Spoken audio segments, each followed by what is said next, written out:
150 साल हो गए नेपाल को क्रिकेट खेलते हुए, लेकिन अभी जाके इनको ओडीआई स्टेटस मिला है। पारस खड़का, संदीप लामिछाने, दीपेंद्र आर्य इतने लेजेंडरी प्लेयर हैं नेपाल के। नेपाल की कहानी सुनोगे तो आपके पैरों के नीचे से जमीन खिसक जाएगी। इन्होंने जितनी मेहनत की है और इस तरीके से नेपाल क्रिकेट का आज राइज हो पाया है।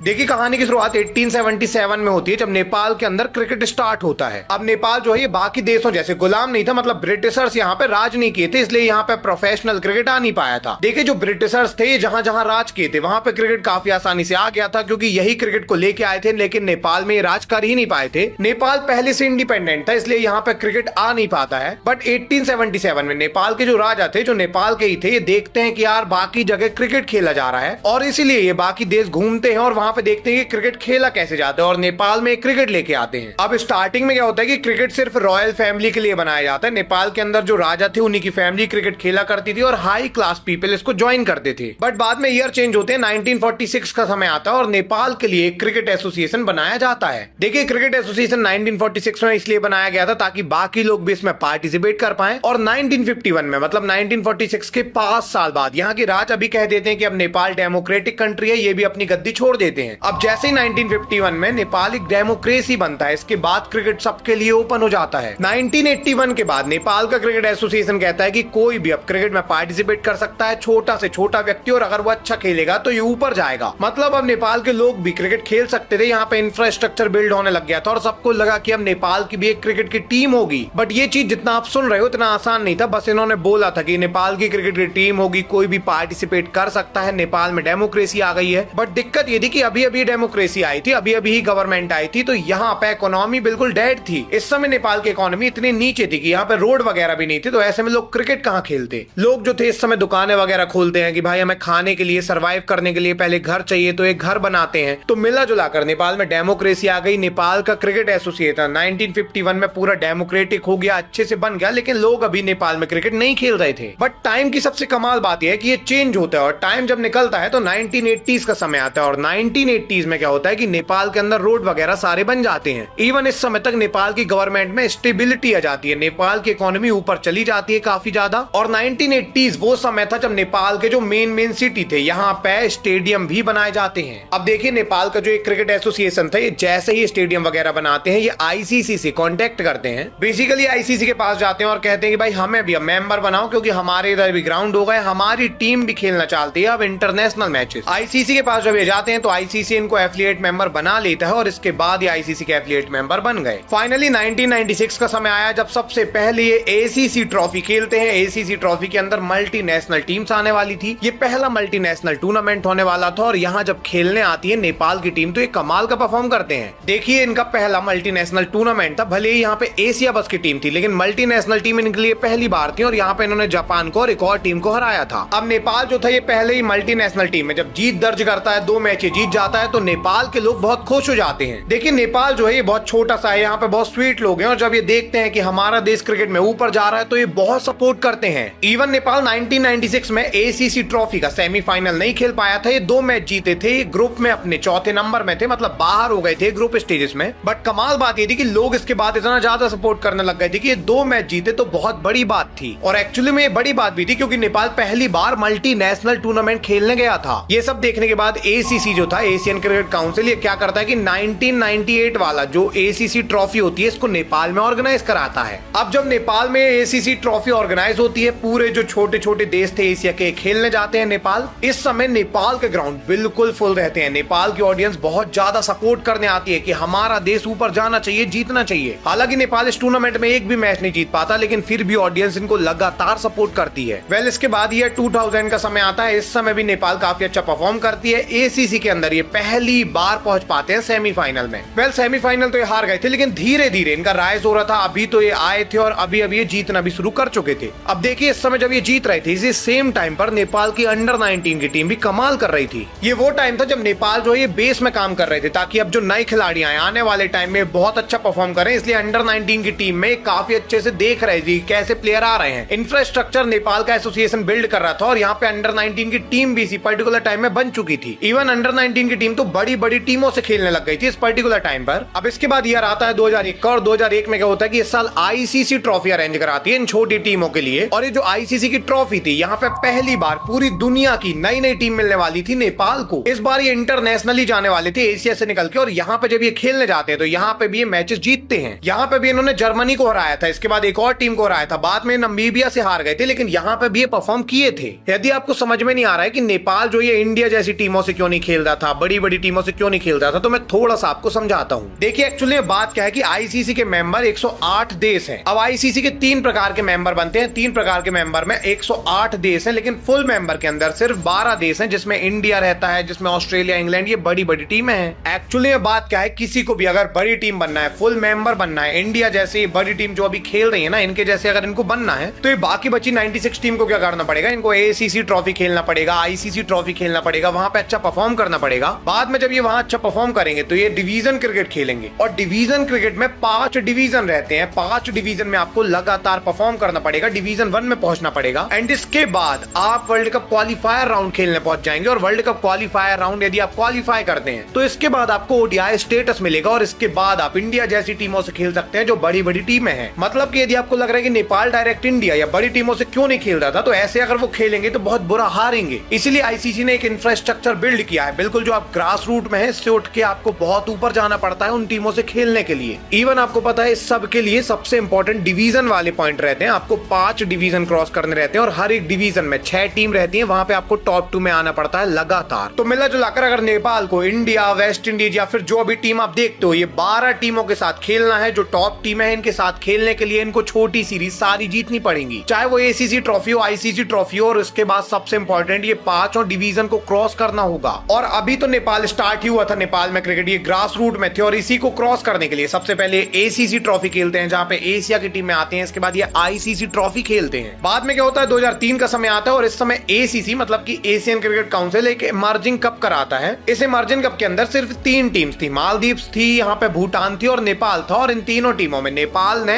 टॉप में फिनिश किया था और ये जीत गए थे इसका फाइनल। ये सबसे पहली ट्रॉफी थी जहां पे नेपाल ने कोई ट्रॉफी जीती थी, भले यहाँ पे भूटान, मालदीव थे इनके सामने, लेकिन ये भी बहुत बड़ी बात थी। इवन राजू खड़का पहले ऐसे नेपाली बैट्समैन बने थे सीरीज के अंदर जिन्होंने सेंचुरी मारी, और नेपाल के अंदर ये पहले ऐसे बैट्समैन बने जिन्होंने सेंचुरी मारी है इतिहास की। अब देखिए इस टाइम पर नेपाल की टीम धीरे धीरे ऊपर जा रही थी, अभी तो ये आए थे एफिलिएट मेंबर बने थे और अभी ये जीतना स्टार्ट कर चुके थे, बट इसी सेम टाइम पर इनकी जो अंडर 19 की टीम थी तबाही मचा रही थी। इनकी जो अंडर 19 की टीम थी लिटरली अंडर 19 में पाकिस्तान, साउथ अफ्रीका, बांग्लादेश जैसी टीमों से भिड़ रही थी, एंड इनके सामने जो भी ये पाकिस्तान की टीम आ रही थी ना, ये टीम वही थी जो आने वाली टीम नेशनल होगी, मतलब ये सारे खिलाड़ी नेशनल में जाएंगे। एंड यहाँ पे इनकी अंडर 19 की टीम कमाल कर रखी थी। एक मैच इनकी अंडर 19 की टीम का पाकिस्तान के साथ होता है, यहाँ पे नेपाल की पहले बैटिंग आती है और नेपाल अंडर 19 151 रन बनाती है। अब सबको लगता है कि 50 ओवर में नेपाल ने 151 रन बनाए हैं, पाकिस्तान 152 रन तो अभी बना देगा, बट पाकिस्तान की जब बैटिंग आती है तो नेपाल इनको 121 पे ऑल आउट करता है और पाकिस्तान को नेपाल हरा देता है। देखिए पाकिस्तान की टीम के अंडर 19 के जितने खिलाड़ी थे, सारे खिलाड़ी बाद में पाकिस्तान की नेशनल टीम में आते हैं, और इन्हीं को नेपाल ने हरा दिया अंडर 19 के अंदर। बाद में नेपाल बांग्लादेश को भी हरा देती है, मतलब कि नेपाल अंडर 19 का बहुत राइज हो रहा था। एक तरफ जो नेपाल की नेशनल टीम थी ग्रास रूट में ऊपर जा रही थी धीरे धीरे, मालदीव, भूटान को हरा के, दूसरी तरफ नेपाल की जो अंडर 19 की टीम थी बड़ी बड़ी टीम को हरा रही थी। मतलब सबको क्लियर था कि आने वाले टाइम में जब ये अंडर 19 के खिलाड़ी मेन टीम में आएंगे तब नेपाल की टीम एक्चुअली में बहुत राइजिंग पॉइंट पे होगी। वेल इसके बाद 2005 में अगेन एसीसी की ट्रॉफी होती है, इस बार भी ये जीत नहीं पाते हैं, लेकिन इसके बाद आता है ईयर 2008। देखिए ईयर 2008 में डिवीजन 5 में इनको पार्टिसिपेट करना था, और डिवीजन 5 वही डिवीजन है जिसको क्रॉस करने के बाद ये 4 में, 3 में, 1 में जाएंगे, और अगर ये टॉप 2 में रह के लगातार 1 में पहुंच जाते तो 1 के बाद ये वर्ल्ड कप क्वालिफायर खेल पाते, और इसके बाद ये लिटरली ओडीआई स्टेटस पा लेते। ओडीआई स्टेटस पाने का मतलब था कि बड़ी बड़ी टीम जो 12 टीमें हैं, इंडिया, ऑस्ट्रेलिया, इनके साथ खेल पाते। इसी के लिए 2008 में डिवीजन 5 होता है, लेकिन अभी ये तो ग्रास रूट था भाई, ये तो डिवीजन 5 था, ये बहुत नीचे थे अभी। एंड डिवीजन 5 में क्या होता है कि नेपाल का एक मैच होता है अफगानिस्तान के साथ। देखिए 30 में 2008 का दिन था, नेपाल अफगानिस्तान का मैच हो रहा था। इस मैच में अफगानिस्तान की पहले बैटिंग आती है और नेपाल इनको 142 रन पर ऑल आउट कर देती है। अब 50 ओवर के अंदर 143 का चेस अगर नेपाल ये कर लेती तो ये डिवीजन 4 में चले जाते, टॉप 2 में फिनिश कर जाते, बट नेपाल की टीम जब इसको चेस करने आती है तो ये ऑल आउट हो जाते हैं 107 के स्कोर पर, और ये चेस ही नहीं कर पाते। वेल यहाँ पे नेपाल जो है नंबर 3 में फिनिश करता है और डिवीजन 5 में ही फंसे रह जाते हैं और डिवीजन 4 में पहुंच ही नहीं पाते। जबकि इसी सेम टाइम पर अफगानिस्तान ने नेपाल को हराया, अफगानिस्तान टॉप 2 में फिनिश करती है, डिवीजन 4 में चली जाती है। बाद में सिर्फ एक साल के अंदर अफगानिस्तान ने डिवीजन 4 में टॉप 2 में फिनिश किया, डिवीजन 3 में, 2 में, 1 में, और अफगानिस्तान ओडीआई स्टेटस पा लेता है 2009 के अराउंड। इसके बाद अफगानिस्तान 2017 में फुल मेंबर बन गया आईसीसी का, जो कितनी बड़ी बात है। 2008 के समय अफगानिस्तान नेपाल दोनों बराबर की टीम थे, दोनों बिल्कुल बॉटम में थे, मतलब 108वें नंबर में थे। अभी के टाइम में अफगानिस्तान फुल मेंबर बन चुका है, जो 12 टीम फुल मेंबर है उसमें अफगानिस्तान का तक नाम है। तो देखिए नेपाल यहाँ पे हार गया, नंबर 3 में फिनिश करते हैं और ये क्वालिफाई नहीं कर पाती। काफी ज्यादा हार्ड ब्रेकिंग था नेपाल के लिए, और इसीलिए जब 2008 निकलता है 2009 में अगेन ये डिवीजन 5 खेलते हैं और इस बार ये जान झोंक देते हैं और जैसे तैसे टॉप 2 में फिनिश कर जाते हैं। अब ये टॉप 2 में फिनिश करते हैं तो डिवीजन 4 में एंटर कर जाते हैं। अब डिवीजन 4 में भी इनको टॉप 2 में फिनिश करना था और डिवीजन 4 होता है 2012 में। 2012 में डिवीजन 4 की लीग होती है, यहाँ पे 6 टीम उतरती हैं। अगर ये टॉप 2 में फिनिश करते तो ये डिवीजन 3 में आ जाते, बट दिक्कत ये होती है कि 2012 में जो डिवीजन 4 हुआ यहाँ पे टॉप 2 में फिनिश नहीं करते, तीसरे नंबर में रह जाते हैं और अगेन ये यहाँ फंस जाते हैं। सबको ऐसा लगता है कि यार दिक्कत क्या है, नेपाल एक डिवीजन पास करता है उसके बाद फंस जाता है, आगे पास ही नहीं कर पाता। बट इसके बाद यार 2013 आता है और यहाँ पे नेपाल कुछ कमाल करता है। देखिए होता क्या है, 2013 में T20I वर्ल्ड कप के लिए क्वालिफायर राउंड होते हैं। 2014 में जो T20I वर्ल्ड कप होना था उसके लिए क्वालिफायर राउंड खेले जा रहे थे 2013 में। अगर ये क्वालिफायर राउंड में ये पास आउट कर लेते, मतलब ये टॉप में फिनिश करते, तो ये 2014 वर्ल्ड कप में आ जाते T20I, क्योंकि T20I के लिए यही प्रोसेस है कि आपको क्वालिफायर राउंड पास करना है, यहाँ पे डिवीजन वगैरह नहीं है, तो T20I में आना काफी आसान है। और ये चीज नेपाल को भी पता थी, इसलिए 2013 में बहुत मेहनत करते हैं और लिटरली क्वालिफायर राउंड क्वालिफाई कर जाते हैं और इसके बाद 2014 वर्ल्ड कप में आ जाते हैं। इसका मतलब 2014 में जो T20I वर्ल्ड कप होता है उसमें नेपाल की टीम पार्टिसिपेट करती है। हालांकि जब ये यहाँ आते हैं तो ये बॉटम में फिनिश करते हैं, टॉप 10 में नहीं आ पाते, इसलिए बड़ी टीमों से जैसे इंडिया से, श्रीलंका वगैरह से नहीं खेल पाते हैं। बट अच्छी बात ये थी कि नेपाल अभी वर्ल्ड कप में तो आने लग गया था, ये ऊपर तो लगातार आ रहे थे। इवन इसी के बाद डिवीजन 4 भी ये पास आउट कर लेते हैं और नंबर 2 में फिनिश करके डिवीजन 3 में एंटर कर जाते हैं। मतलब 2014 का जो ये साल था नेपाल क्रिकेट के लिए काफी अच्छा था। T20I में काफी ऊपर गए थे, लगभग ये इंटरनेशनल मेन टीमों के साथ खेलने वाले थे। साथ में ओडीआई क्रिकेट में भी ये काफी ऊपर आ गए थे, अभी तीसरे डिवीजन में पहुंच चुके थे, मतलब 2 डिवीजन और क्रॉस करते डिवीजन 1 में जाते तो ये वहां पे ओडीआई स्टेटस पा ली थे।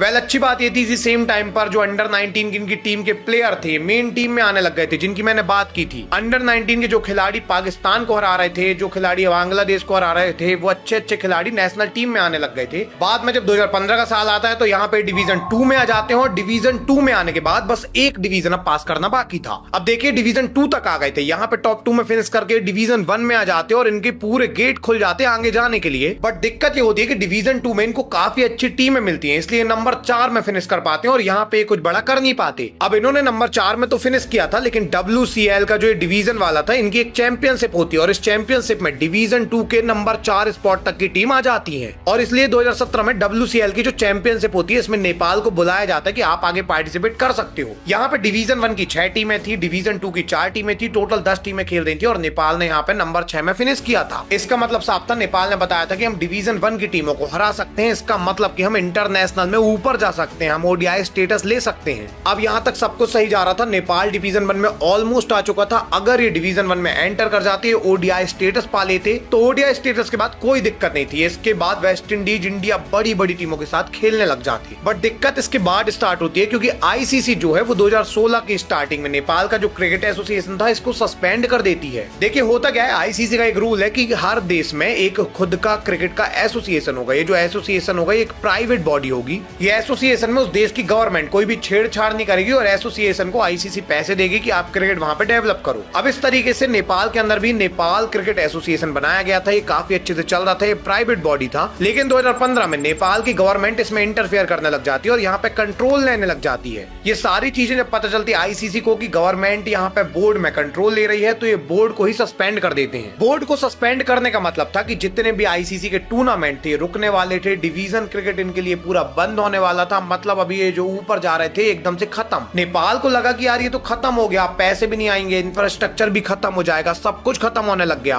बट इतने डिफिकल्ट टाइम में जब नेपाल लगभग क्रैश हो चुका था, शटर बंद हो चुकी थी, जब नेपाल के खिलाड़ी करेज लाते हैं और ये अकेले खेलना स्टार्ट करते हैं। देखिए होता क्या, इस पर्टिकुलर टाइम में नेपाल के जो कैप्टन थे परास खड़का, ये पूरी टीम को कहते हैं कि अगर हम मल्टीनेशनल गेम अब नहीं खेल सकते हैं, अगर हम सस्पेंड हो गए हैं तो हम खुद में खेलेंगे। इन्होंने पूरी टीम को बोला कि पैसों की चिंता मत करो, खुद के जो पैसे हैं वो लगाओ, हम खुद में खेलेंगे, ताकि जैसे ही हम सस्पेंशन से हटेंगे तुरंत हम डिवीजन 1 में जाएंगे और इसके बाद हम बड़ी टीमों के साथ खेलेंगे, ओडीआई स्टेटस गेन करेंगे। सारे सारे खिलाड़ी इस चीज को मान जाते हैं, नेपाल के अंदर ये क्रिकेट खेलना स्टार्ट कर देते हैं। मल्टीनेशनल टीम बंद थे, मल्टीनेशनल टूर्नामेंट अगर बंद थे तो ये खुद में खेल रहे थे। वेल इसी पर्टिकुलर टाइम में नेपाल के अंदर अंडर 19 के और अच्छे खिलाड़ी आ गए। दीपेंद्र आमरे की एंट्री हो गई थी, संदीप लामिछाने आ गए थे नेपाल में। इवन 2018 में जब सस्पेंशन लगा हुआ था तभी संदीप लामिछाने को आईपीएल का कॉन्ट्रैक्ट आता है। दिल्ली डेयरडेविल्स इनको 20 लाख रुपए में खरीद लेती है अपनी टीम में आईपीएल के अंदर। अब ये नेपाल के लिए बहुत बड़ी बात थी। 30 साल पहले जो टीम अभी आई है जिसका पता आता भी नहीं है, उसका एक खिलाड़ी आईपीएल में आ रहा है। एंड आईपीएल में आ रहा है, इसका मतलब ये दुनिया के बेस्ट खिलाड़ियों के सामने कम्पीट करने वाला है। तो यहाँ पे प्राइस का मतलब नहीं था, 20 लाख रुपए में भले ही बिके थे, लेकिन ये आ गए आईपीएल में, यही बहुत बड़ी बात थी। और बाद में आईपीएल के अंदर 3 मैच खेलते हैं संदीप लामिछाने और 5 विकेट भी लेके जाते हैं 16 के एवरेज से। मतलब ये बेस्ट खिलाड़ियों के साथ भी अच्छा परफॉर्म करते हैं। यहाँ से सबको क्लियर हो गया था कि जैसे ही नेपाल आएगी डिवीजन 1 में एंटर करेंगे और जल्द ही ओडीआई स्टेटस गेन करेंगे। वेल इन सब के बाद नेपाल के लिए अच्छी बात ये होती है कि अब इनको डिवीजन 2 में गेट खोल दिए जाते हैं। अब बोला जाता है कि अब आप डिवीजन 2 खेल सकते हो जाके, और डिवीजन 2 खेलने के लिए अब नेपाल चली जाती है। अब देखिए डिवीजन 2 खेलने तो आ गए थे, लेकिन ये आसान नहीं था। डिवीजन 2 के अंदर यूएई थी, कनाडा थी, काफी अच्छी टीमें थी यहाँ, और बाद में एक्चुअली में सारी टीम परफॉर्म करती है। डिवीजन 2 के अंदर कनाडा हो, यूएई हो, नमीबिया हो, सबके 6-6 पॉइंट हो जाते हैं नेपाल के साथ। मतलब यहाँ पे 6 टीम में से 4 टीम के 6-6 पॉइंट हो चुके थे और टॉप 2 टीम अब क्वालिफाई कर सकती है। नेपाल को अभी क्वालिफाई करना था तो एक ही चीज थी, इनका आखिरी मैच बचा था कनाडा से, और वो मैच नेपाल को बहुत जरूरी था जीतना। तो बेसिकली नेपाल को अगर क्वालिफाई करना था तो या तो ये रन रेट बहुत हाई कर लें या फिर ये कनाडा के साथ मैच जीत जाएं जो अभी इनका होने वाला है, तो इनके 8 पॉइंट हो जाएंगे और ऑटोमेटिक डिवीजन 1 में चले जाएंगे। अब कनाडा के साथ नेपाल का आखिरी मैच स्टार्ट होता है। कनाडा की इस मैच में पहले बैटिंग आती है और 194 रन कनाडा बनाता है। मिला जुलाकर नेपाल को 195 रन बनाने थे, 50 ओवर थे इनके पास, काफी आसानी से स्कोर बन जाना चाहिए था। बट ये चीज इतनी आसान नहीं थी। नेपाल जब बैटिंग करने आती है तो 144 रन के स्कोर में इनके लिटरली 9 विकेट गिर जाते हैं। मतलब कि नेपाल की टीम अब खत्म हो गई थी, इसके बाद कोई बैट्समैन नहीं बचा था। ऐसा लगा नेपाल ये मैच हार जाएगी, रन रेट वैसे भी खराब है और डिवीजन 2 में ही फंस के रह जाएंगे। बट इस पॉइंट पर नेपाल के बॉलर जिनको बैटिंग नहीं आती थी, ये बैटिंग करना स्टार्ट करते हैं। नेपाल के बॉलर के पास इस समय कुछ नहीं था, सिर्फ इनके पास डेडिकेशन था, सिर्फ इनके पास वो करेज था। इनको बस पैशनेट थे इतने ज्यादा कि इनकी टीम को इनको आगे पहुंचाना था, और इस पैशन के थ्रू इन्होंने बैटिंग की और ये धीरे धीरे स्कोर को क्लोज ले जाने लग जाते हैं। बाद में ये मैच यहाँ तक आता है कि नेपाल को जीतने के लिए 6 बॉल में 8 रन चाहिए थे, और यहाँ पे अगर नेपाल ये कर देती तो इसके बाद ये डिवीजन 1 में एंटर कर जाती। फाइनली नेपाल को जब 6 बॉल में 8 रन चाहिए थे तो मैच ये लास्ट बॉल तक गया, लेकिन नेपाल ने एक कर दिया और ये डिवीजन 1 में एंटर कर गए 8 पॉइंट के साथ। देखिए नेपाल के अब 8 पॉइंट हो गए थे। यूएई का रन रेट काफी बढ़िया था, तो यूएई 6 पॉइंट के साथ, नेपाल 8 पॉइंट के साथ डिवीजन 1 में एंटर कर जाते हैं। और डिवीजन 1 में एंटर करने का मतलब था कि 2019 वर्ल्ड कप के लिए 2018 में ये क्वालीफायर राउंड में पार्टिसिपेट कर सकते हैं। और 2019 वर्ल्ड कप के लिए जब ये क्वालीफायर राउंड में पार्टिसिपेट करते हैं तो ये क्वालीफाई तो नहीं कर पाते, ये 7 नंबर में ही फिनिश करते हैं। लेकिन क्वालीफायर राउंड में अगर ये क्वालीफाई कर गए और वहां पे इन्होंने एक मैच भी जीता है तो ओडीआई स्टेटस इनको मिल जाएगा। एंड होता भी यही है, इनको लिटरली ओडीआई स्टेटस दे दिया जाता है। वेल जैसे ही नेपाल को ओडीआई स्टेटस मिलता है, अब ये आईसीसी के एसोसिएट मेंबर बन जाते हैं। देखिए हुआ क्या ओडीआई स्टेटस मिलने के बाद नेपाल को, एक्चुअली में इनका राइज कैसे हुआ अभी मैं आपको एक्सप्लेन करता हूँ। देखिए बात क्या है, आईसीसी के 3 मेंबर एसोसिएशन है। एक तो इनका एफिलिएट मेंबर है, दूसरा एसोसिएट मेंबर है और तीसरा फुल मेंबर है। आईसीसी के जो एफिलिएट मेंबर है ये 108 देश है, जिनको आप जानते भी नहीं है कि ये कौन से देश है। 108 देश क्रिकेट तो खेल रहे हैं, लेकिन ये एफिलिएट मेंबर है। 12 मेंबर जो है ये आईसीसी के फुल मेंबर है, जिसमें इंडिया, इंग्लैंड, पाकिस्तान जैसी टीमें आती हैं, अफगानिस्तान भी इसमें आ गई है। वेल बीच में कुछ थोड़ी बहुत टीम जो है ये एसोसिएट मेंबर में आती हैं, और ये यहाँ पे अगर अच्छा परफॉर्म करती हैं तो ये फुल मेंबर बन जाएंगी। इवन एसोसिएट मेंबर बनने के बाद नेपाल को फायदा ये होता है कि अगर आप एसोसिएट मेंबर की कैटेगरी में आ गए हो, अगर आपको ओडीआई स्टेटस मिल गया है, इसका मतलब आप फुल मेंबर के साथ सीरीज खेल सकते हो। तो अब कमाल बात है कि नेपाल जो है एसोसिएट मेंबर बन गया, इसका मतलब कि इंडिया जैसी टीमों के साथ अब सीरीज खेल सकता है। हाँ ये सीरीज भले ही पूरी की पूरी हार जाए, व्हाइट वॉश हो जाए, लेकिन जब ये इतनी कॉम्पिटिटिव टीम के साथ खेलेगा, इतनी टॉप टीम के साथ खेलेगा, तो ऑटोमेटिकली नेपाल का गेम इतना हाई जाएगा कि बाद में इंडिया को भी बीट कर पाएंगे आज के 5 साल बाद। यही चीज अफगानिस्तान ने की है। अफगानिस्तान पहले ऐसे डिवीजन 5 में था, डिवीजन 1 में गए, बाद में ओडीआई स्टेटस मिला।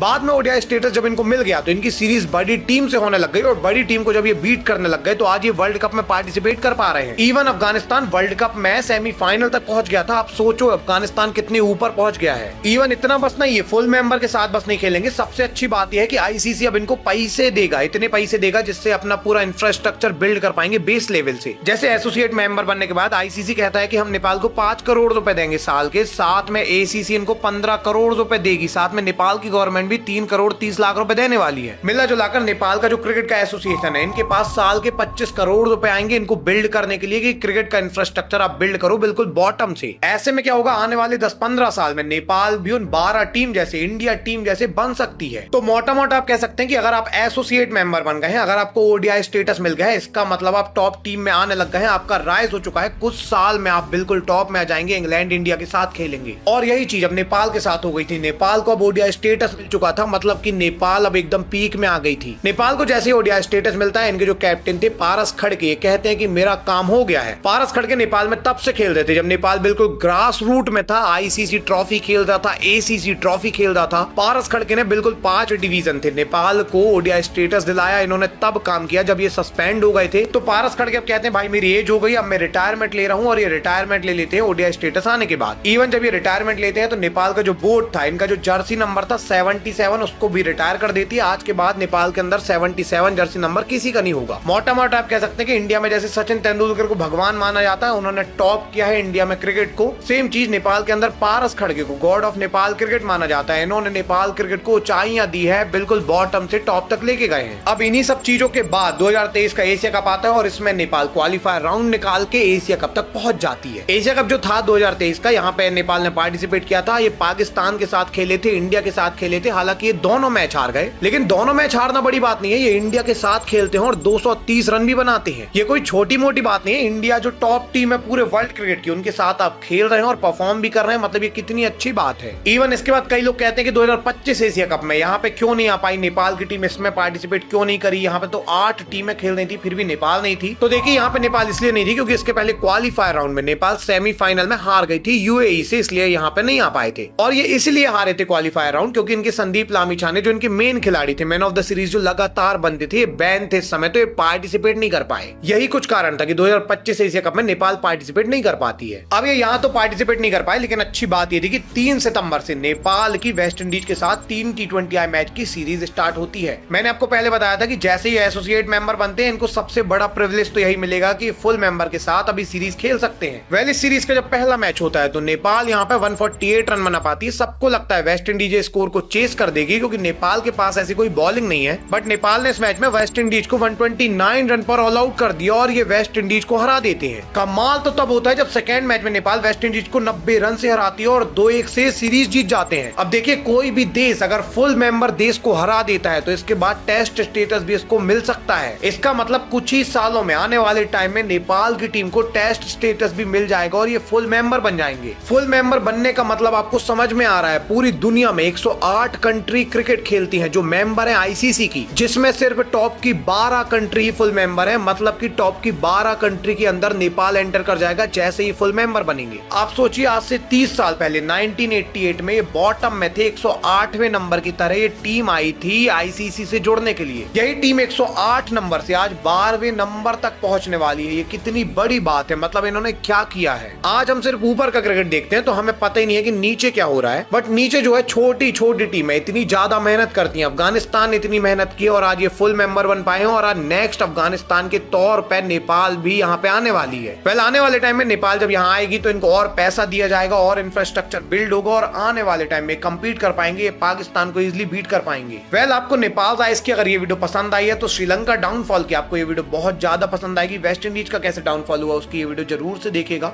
मिलेंगे किसी अगली वीडियो में, तब तक के लिए धन्यवाद।